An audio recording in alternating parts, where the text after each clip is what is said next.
Hi guys, Βασίλης Στεφανής εδώ. Ξέρω σας κουράζω συνέχεια, βάζω Πάλι συνέχεια και βίντεο βίντεο, εσύ, δηλαδή βρε ακόμα δεν τελείωσα μαλάκα. το προηγούμενο, έβαλα κι άλλο εδώ.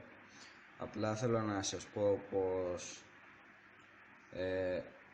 τα βίντεο που βάζω στο YouTube τα βάζω επειδή μου τα έχετε πει εσείς, μου έχετε κάνει ερωτήσεις και το είχα πει κιόλας.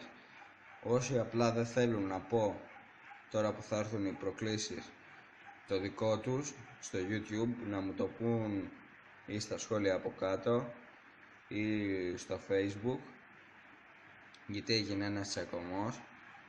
Να ξέρετε πως εγώ δεν έφταιγα, δεν μου είπε κανένας να μην το βάλω, εντάξει. Και σε αυτούς που αρέσει το κανάλι μου, που τους αρέσει πραγματικά και δεν θέλουν να ακούγονται το όνομα τους στο YouTube, θέλω να μου το λένε. Επίσης, τώρα κάτι άσχετο,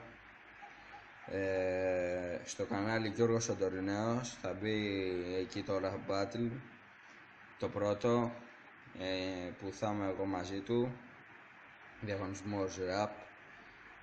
Όσοι πιστεύετε ότι θα κερδίσει ο Γιώργος, να το βάλετε, αν θέλετε να το βάλετε στο τέτοιο, πώς λέγεται, στον τοίχο του στο Facebook, Γιώργος Σαντορινέος πάλι.